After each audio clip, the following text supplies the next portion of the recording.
നമസ്കാരം. ഇന്ന് മെയ് 1 സാർവദേശീയ തൊഴിലാളി ദിനമാണ്. മറുനാടൻ്റെ എല്ലാ തൊഴിലാളി പ്രേക്ഷകർക്കും ഇന്നത്തെ ദിവസത്തിൻ്റെ അഭിവാദ്യങ്ങൾ.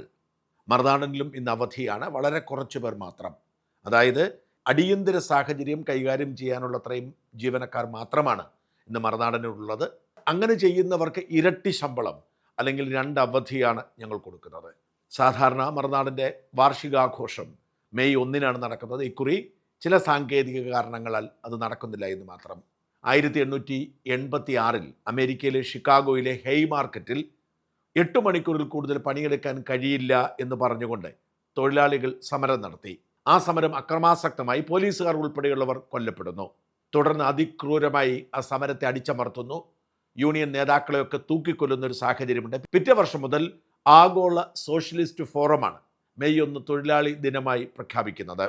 എന്നാൽ അമേരിക്കയിലും കാനഡയിലും മെയ് 1 സെപ്റ്റംബറിലെ ആദ്യത്തെ ശനിയാഴ്ചയാണ്. ഈ തൊഴിലാളി ദിനം മലയാളിയെ സംബന്ധിച്ചിടത്തോളം ആകാംക്ഷയുടേതാണ്.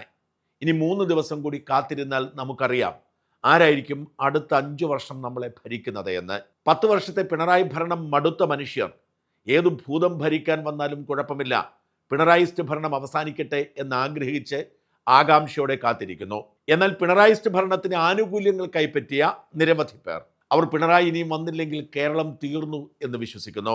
BJP കേരളത്തിൽ വളരണം എന്ന് ആഗ്രഹിക്കുന്നവർക്ക് ആര് ഭരിച്ചാലും കുഴപ്പമില്ല, BJPക്ക് എത്ര സീറ്റ് കിട്ടും, എത്ര വോട്ട് കിട്ടും എന്നറിയാനാണ് ആകാംക്ഷ. ഇതുവരെ പുറത്തു വന്ന എല്ലാ എക്സിറ്റ് പോളുകളും പറയുന്നത് UDFന് ഭരണം ഉറപ്പെന്നാണ്. നമുക്കറിയാം, മിനിഞ്ഞാന്നായിരുന്നു എക്സിറ്റ് പോളുകൾ കൂട്ടത്തോടെ പുറത്തു വന്നത്. എല്ലാവരും തന്നെ UDFന് ഭൂരിപക്ഷം പ്രഖ്യാപിച്ചു. ഏറ്റവും അധികം ഭൂരിപക്ഷം പ്രഖ്യാപിച്ചത് മനോരമയാണ്. മനോരമയും സി വോട്ടറും ചേർന്ന് നടത്തിയ എക്സിറ്റ് പോളിൽ 82 മുതൽ 94 വരെ സീറ്റുകളാണ് പ്രവചിച്ചത്. കുറഞ്ഞത് 82 സീറ്റ്, 94 വരെ സീറ്റ് നേടും എന്നാണ് ഏറ്റവും വലിയ പ്രവചനം. എന്നാൽ മറ്റെല്ലാ സർവേകളും UDFന് വിജയം പ്രഖ്യാപിക്കുമ്പോഴും നേരിയ ഭൂരിപക്ഷം മാത്രമാണ് പറയുന്നത്. അത് തന്നെയാണ് പിണറായി ദുർഭരണം അവസാനിക്കണമെന്ന് ആഗ്രഹിക്കുന്നവരുടെ ആശങ്കയും.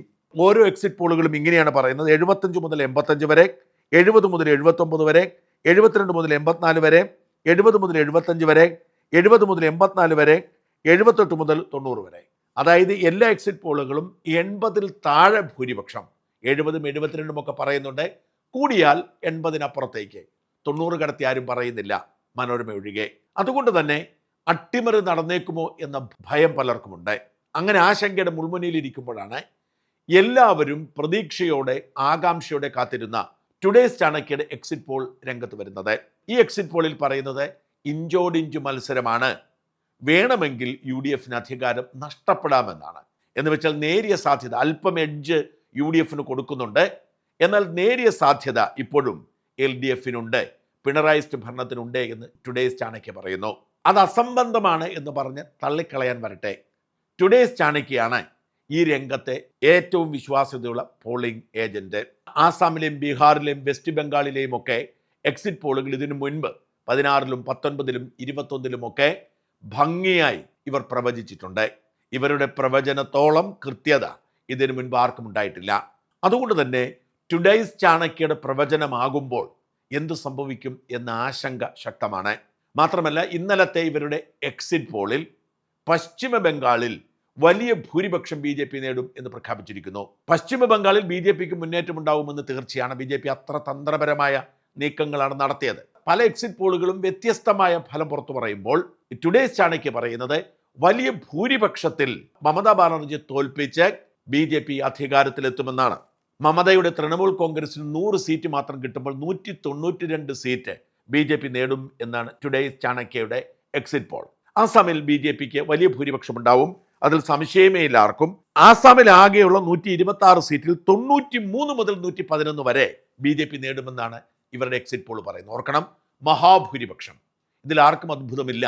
ആസാം അത്തരത്തിൽ BJPക്ക് അനുകൂലമായി മാറിയിരിക്കുന്നു എന്ന കാര്യത്തിൽ ആർക്കും തർക്കമില്ല. ബംഗാളിലെയും അങ്ങനെ തന്നെ സംഭവിക്കാൻ സാധ്യതയുണ്ട്. തമിഴ്നാട്ടിൽ BJP AIDMK സഖ്യം മൂന്നാമതാവും എന്നവർ പറയുന്നു.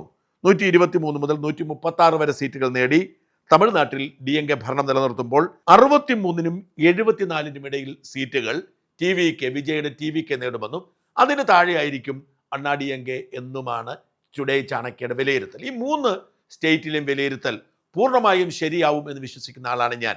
ബംഗാളിൽ BJPക്ക് ഇവർ പറയുന്നത് പോലെ 192 സീറ്റ് കിട്ടിയില്ലെങ്കിലും BJPക്ക് ഭൂരിപക്ഷം കിട്ടും എന്ന് തന്നെയാണ് ഞാൻ വിശ്വസിക്കുന്നത്. എന്നാൽ കേരളത്തെക്കുറിച്ചുള്ള ഇവരുടെ പ്രഡിക്ഷൻ ശരിയാണെന്ന് വിശ്വസിക്കാൻ പ്രയാസമാണ്. കാരണം ഇവർ പറയുന്നത് ഇങ്ങനെയാണ്: UDFന് 40% വോട്ട് കിട്ടാം, ±3. അത് 43 വരെ ആവാം, അല്ലെങ്കിൽ 37 വരെ ആകാം. അങ്ങനെ വരുമ്പോൾ 69 ±9 എന്ന് വെച്ചാൽ 69 സീറ്റ് UDFന് കിട്ടാം. അതിൽ 9 സീറ്റ് വരെ കുറയാം എന്ന് വെച്ചാൽ 60 സീറ്റ് വരെ താഴാം, 9 സീറ്റ് വരെ കൂടാം എന്ന് വെച്ചാൽ 78 സീറ്റ് വരെ കിട്ടാം.